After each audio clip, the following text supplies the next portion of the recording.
Hello everyone, welcome back to my channel. हमारी आज की वीडियो में बैंकिंग एंड फाइनेंशियल इंस्टीट्यूशन का पार्ट 1 है और ये आपका कॉमर्स सेक्शन का यूनिट 7 है।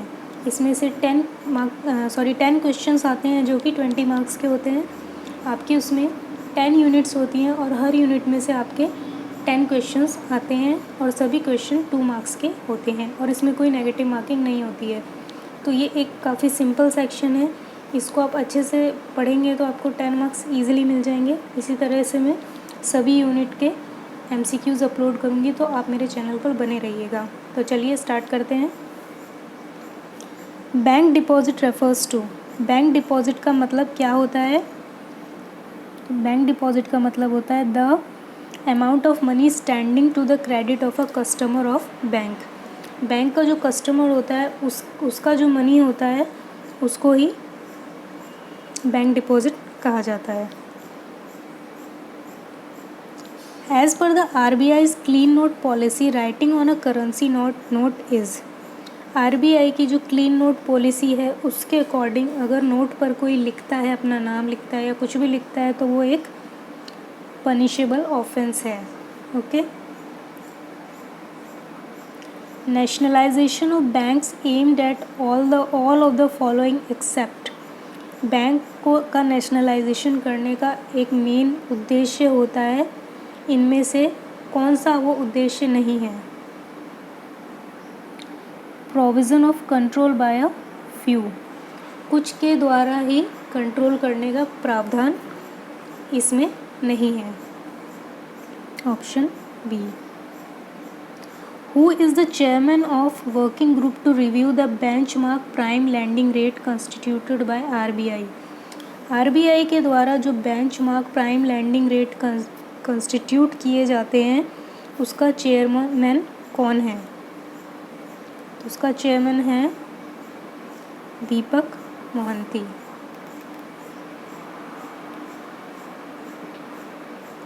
Which of the following is the latest buzzword among bankers?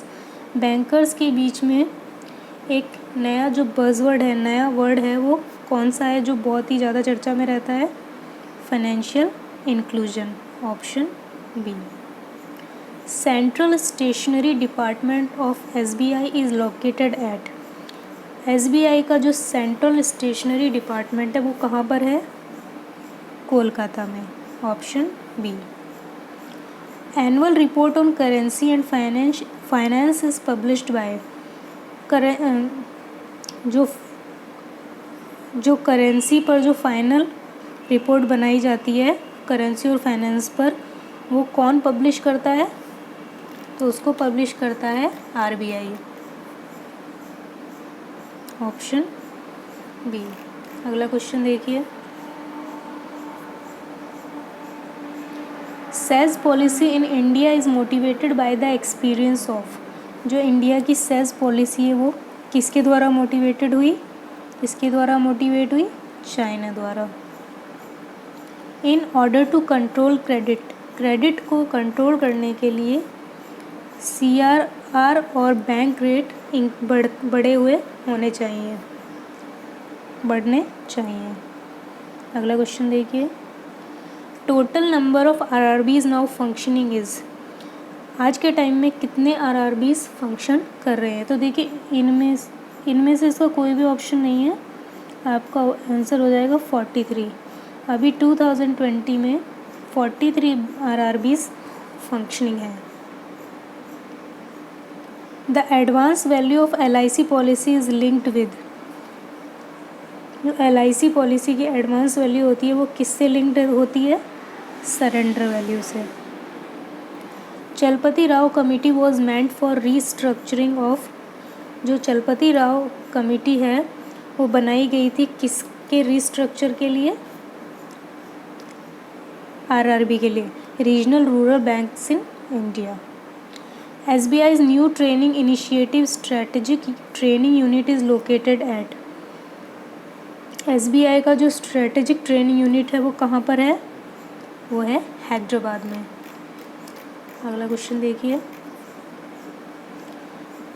The portion of total deposit of commercial bank which it has to keep and RBI keep with RBI in the form of cash reserve in termed as, जो commercial bank का जो total deposit का हिस्सा होता है जो कि उसको आरबीआई के साथ पास रखना पड़ता है कैश फॉर्म में, कैश रिजर्व फॉर्म में, उसको क्या कहा जाता है? तो उसको कहा जाता है CRR। इसका फुल फॉर्म होता है cash reserve ratio. Option A. SBI archive centre is located at, SBI का जो आर्काइव सेंटर है जहाँ पर सभी इम्पोर्टेंट फाइल्स रखी जाती हैं वो कहाँ पर है? कोलकाता में। Option D. State Bank of India एक पब्लिक सेक्टर बैंक है। Option A. For foreign bank priority sector lending target is -% of net banking credit, तो दैट इज 32%। ऑप्शन ए।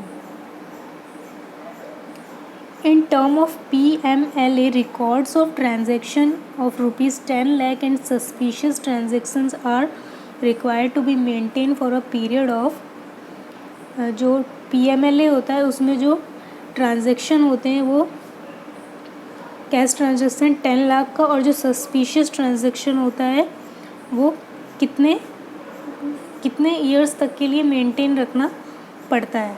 तो वो 5 ईयर्स के लिए। Option A. अगला क्वेश्चन देखिए। 1 August of every year is observed as, जो 1 अगस्त को किस रूप में माना जाता है? उस दिन KY compliance and fraud prevention day होता है। Option D. Real time gross settlement is managed by, जो RTGS होता है रियल टाइम ग्रॉस सेटलमेंट, वो किसके द्वारा मैनेज किया जाता है? RBI द्वारा। Okay. Option B. Which of the following provide financial aid to the developing countries of Asia? इनमें से कौन सा एक फाइनेंशियल एड है जो एशिया की जो डेवलपिंग कंट्रीज़ होती है उनको फाइनेंस करता है, उनको मॉनेटरी हेल्प करता है? वो है Asian development bank. Option C. Suspicious transaction reports that is STRs is submitted to, जो सस्पिशियस ट्रांजेक्शन्स रिपोर्ट होती है वो किसको सबमिट की जाती है? FIU India. Option C. Which section of banking regulation act 1949 provide nomination for payment of depositors money? Banking regulation act 1949 के कौन से सेक्शन में ये बताया गया है कि जो डिपॉजिट मनी, जो provide nomination for payments of depositor money, जो डिपॉजिटर का जो मनी होता है उसके पेमेंट के लिए नॉमिनेशन किया जाता है, तो वो कौन से सेक्शन में है? Section 452A। Option D. Relationship of banker with पेई ऑफ ड्राफ्ट, जो बैंकर का रिलेशनशिप होता है ड्राफ्ट के पेई से, उसको क्या कहा जाता है? Trustee and beneficiary. Option A. अगला क्वेश्चन देखिए। Which of the following statement is true? तो देखिए इसमें ऑप्शन डी सही है। The RBI is a banker to both central and state governments, जो RBI है वो सेंट्रल और स्टेट गवर्नमेंट दोनों के लिए बैंकर का रोल प्ले करता है। तो ये था हमारा पार्ट 1। पार्ट 2 जल्दी अपलोड किया जाएगा, आप मेरे चैनल पे बने रहिए। अगर आपको वीडियो पसंद आई है तो प्लीज़ मेरे चैनल को लाइक एंड सब्सक्राइब करें और शेयर करें। Thank you.